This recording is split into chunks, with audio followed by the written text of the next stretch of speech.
സർവമംഗളമംഗല്യേ ശിവേ സർവാർത്ഥസാധികേ ശരണ്യേ ത്രംബകേ ദേവി നാരായണി നമോസ്തുതേ.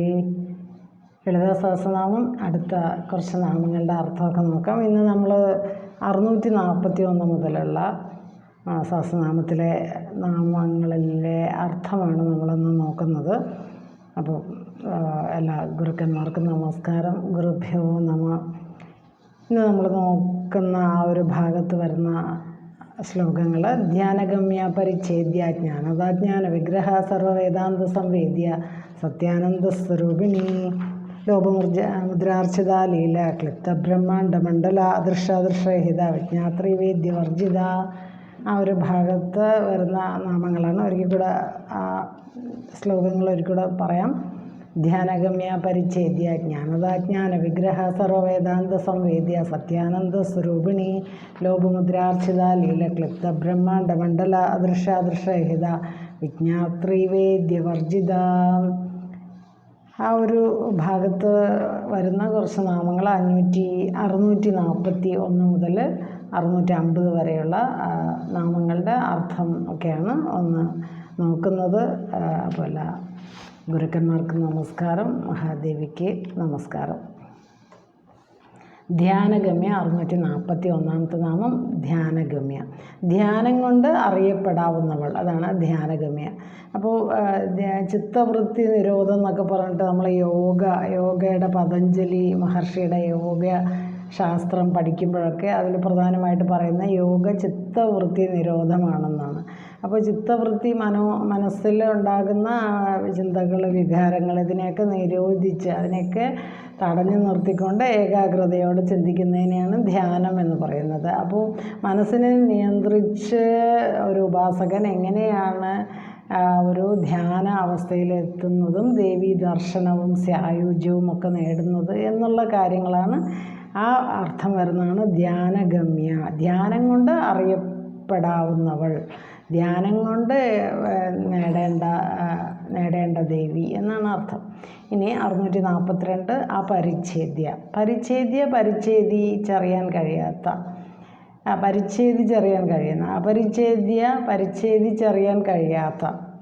പരിച്ഛേദിച്ചറിയാൻ കഴിയാത്ത എന്ന് പറയുമ്പോൾ നമ്മളിപ്പോൾ ഒരു കാര്യം ഇന്നതിങ്ങനെയാണ് എന്നൊക്കെ പറഞ്ഞ് അതിനെങ്ങനെ ഇഴകീറി മനസ്സിലാക്കുക എന്നൊക്കെ പറയില്ലേ, അതിനെ വളരെ കൃത്യമായിട്ട് മനസ്സിലാക്കുക. പരിച്ഛേദിച്ചറിയാൻ കഴിയാത്ത ഇന്ന കാലത്ത്, ഇന്ന രൂപത്ത്, ഇന്ന രൂപത്തിൽ, ഇന്ന സ്ഥലത്ത് എന്നൊക്കെ കാലം കൊണ്ടും കാലദേശ രൂപാധികളായിട്ടുള്ള ഉപാധികൾ കൊണ്ട് വേർതിരിച്ച് പറയാൻ കഴിയാത്ത അനാദിയും അനന്തവും സർവ രൂപവും പൂർണ്ണവുമായ മഹാശക്തിയാണ് എന്നുള്ള ആ നാമം പറയുന്നത്. അപ്പോൾ ഇന്ന സ്ഥലത്താണ്, ഇന്ന ദേശത്താണ്, ഇന്ന കാലത്താണ് എന്നൊന്നും പറയാൻ നമുക്ക് ദേവിയുടെ ആ ഒരു രൂപത്തെയോ ആ മഹാത്മ്യത്തെയോ ഒന്നും പറയാൻ പറ്റില്ല. അതാണ് പരിച്ഛേദിച്ചറിയാൻ കഴിയാത്ത. ഇനി 643 ജ്ഞാനദ. ദ എന്നുള്ള ഒരു ശബ്ദം ദാനം ചെയ്യുന്ന, കൊടുക്കുന്ന എന്നാണ്. അപ്പോൾ ജ്ഞാനദ എന്ന് പറയുമ്പോൾ ജ്ഞാനം കൊടുക്കുന്നവൾ. കൈവല്യ സിദ്ധിക്കുള്ള മാർഗമാണ് ജ്ഞാനം എന്ന് പറയുന്നത്. മോക്ഷം നേടാനുള്ള ഒരു മാർഗമാണ് ജ്ഞാനം നേടുക എന്നുള്ളത്. അപ്പോൾ ആ ജ്ഞാനം തൻ്റെ ഉപാസകന് കൊടുക്കുന്ന ജ്ഞാനരൂപിണിയായ ദേവി എന്നാണ് അർത്ഥം. ഇനി 644 ജ്ഞാനവിഗ്രഹം. ജ്ഞാനം തന്നെ വിഗ്രഹമായിട്ടുള്ളവൾ, അതാണ് വിഗ്രഹം എന്ന് പറയുമ്പോൾ ശരീരം. അപ്പോൾ ദേവിയുടെ ശരീരം എന്ന് പറയുന്നത് ജ്ഞാനരൂപമാണ് എന്ന് പറയുന്നു. അപ്പം ജ്ഞാനം തന്നെയാണ് വിശ്വം. ഈ വിശ്വം, പ്രപഞ്ചം തന്നെ ജ്ഞാനമാണ്. അതുതന്നെയാണ് ബ്രഹ്മം, അതുതന്നെയാണ് ദേവിയുടെ വിഗ്രഹം അല്ലെങ്കിൽ ശരീരം എന്നും വിശ്വമാണ് ബ്രഹ്മമെന്നും ഒക്കെയുള്ള ഒരു അർത്ഥമാണ് ഇതിന് വരുന്നത്. അപ്പോൾ ജ്ഞാനവിഗ്രഹ, ജ്ഞാനം തന്നെ ശരീരമായിട്ടുള്ളവൾ അല്ലെങ്കിൽ വിഗ്രഹമായിട്ടുള്ളവൾ, ജ്ഞാനരൂപിണി. ഇനി 645 നാമം സർവവേദാന്ത സംവേദ്യ. എല്ലാ വേദാന്തങ്ങളാലും അറിയപ്പെടുന്നവൾ. വേദം എന്ന് പറയുമ്പോൾ, വേദാന്തം എന്ന് പറയുമ്പോൾ വേദങ്ങളുടെ അന്തമാണ് വേദാന്തം. അപ്പോൾ അത് ആ അർത്ഥത്തിൽ ഉപനിഷത്തുക്കളെയാണ്. വേദാന്തം എന്ന് പറയുമ്പോൾ ഉപനിഷത്തുക്കളാണ്. നമുക്ക് കുറേ ഉപനിഷത്തുക്കളുണ്ട്, 108 പ്രധാനപ്പെട്ട ഉപനിഷത്തുക്കളുണ്ട്. അതിൽ തന്നെ ഏറ്റവും പ്രധാനപ്പെട്ട ഉപനിഷത്തുക്കൾ 10 ഉണ്ട്. അതാണ് മുണ്ടകോപനിഷത്ത്, കേനോപനിഷത്ത്, ഈശാവാസി ഉപനിഷത്ത് തുടങ്ങിയ ഉപനിഷത്തുക്കളൊക്കെ. അപ്പോൾ ഈ എല്ലാ ഉപനിഷത്തുക്കളും ദേവിയെയാണ് തേടുന്നത് എന്നും എല്ലാ ഉപനിഷത്തുക്കളുടെയും സാരം ദേവി തന്നെയാണ് എന്നും ഉപനിഷത്തുക്കൾ ദേവിയെ സേവിച്ച് നിൽക്കുന്നതായിട്ട് ആചാര്യന്മാർ വർണ്ണിക്കുന്നുണ്ട്. അപ്പോൾ അതുകൊണ്ടാണ് സർവ്വ വേദാന്ത സംവേദ്യ എന്ന് പറഞ്ഞാൽ എല്ലാ വേദാന്തങ്ങളാലും എല്ലാ ഉപനിഷത്തുക്കളാലും അറിയപ്പെടുന്നവൾ എന്ന് അർത്ഥം.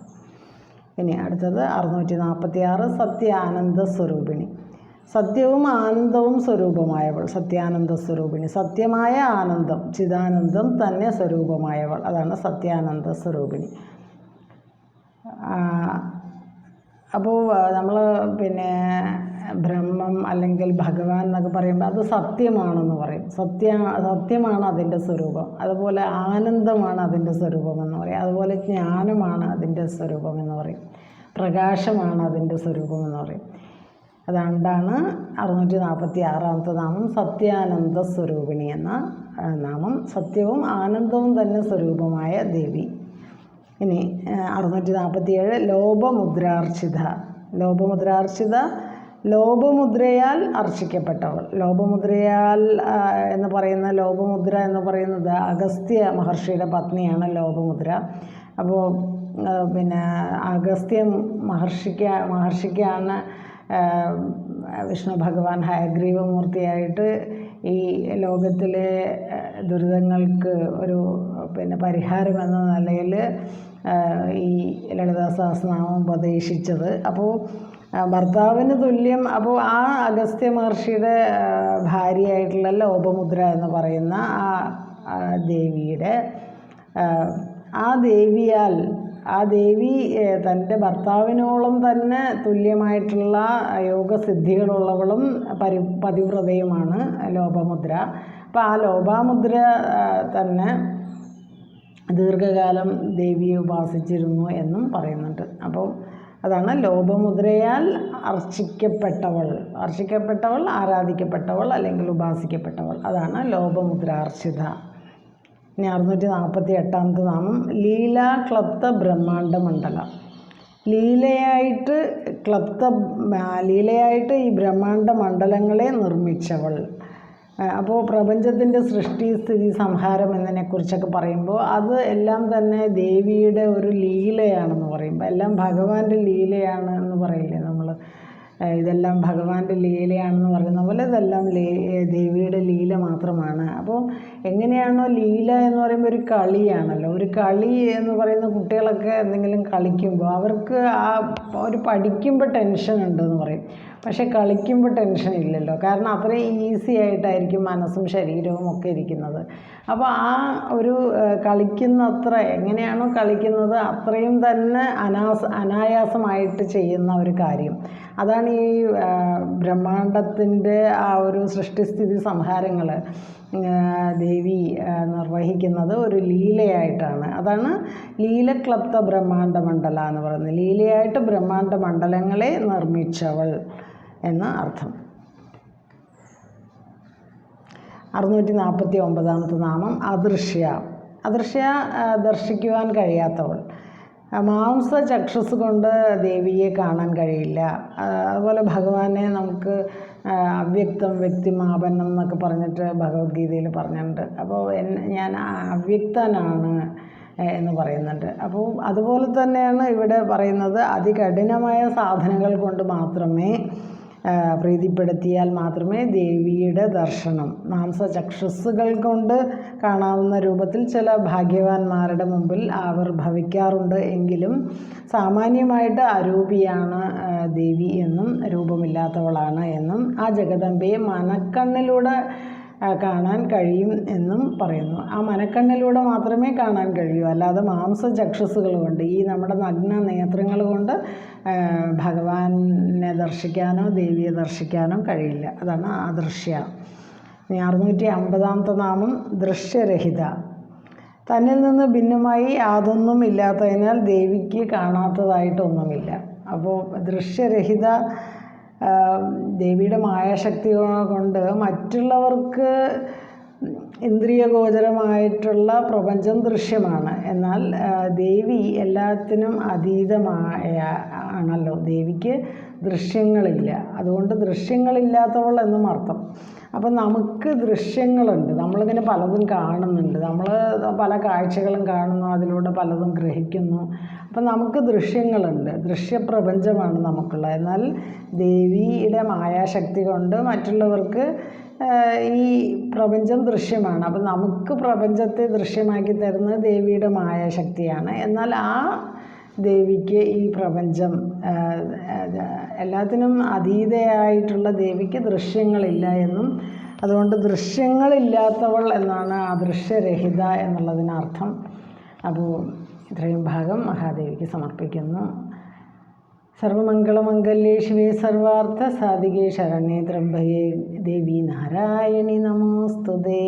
അപ്പം ഇന്ന് നമ്മൾ നോക്കിയ ഭാഗം 641 മുതൽ 650 വരെയുള്ള നാമങ്ങളാണ്. ആ ഭാഗത്ത് വരുന്ന ശ്ലോകം: ധ്യാനഗമ്യ പരിച്ഛേദ്യ ജ്ഞാനദാജ്ഞാന വിഗ്രഹ സർവവേദാന്ത സംവേദ്യ സത്യാനന്ദ സ്വരൂപിണി ലോപമുദ്രാർച്ചിത ലീല ക്ലിപ്ത ബ്രഹ്മാണ്ഡമണ്ഡല അദൃശ്യദൃശ്യരഹിത വിജ്ഞാത്രി വേദ്യവർജിത.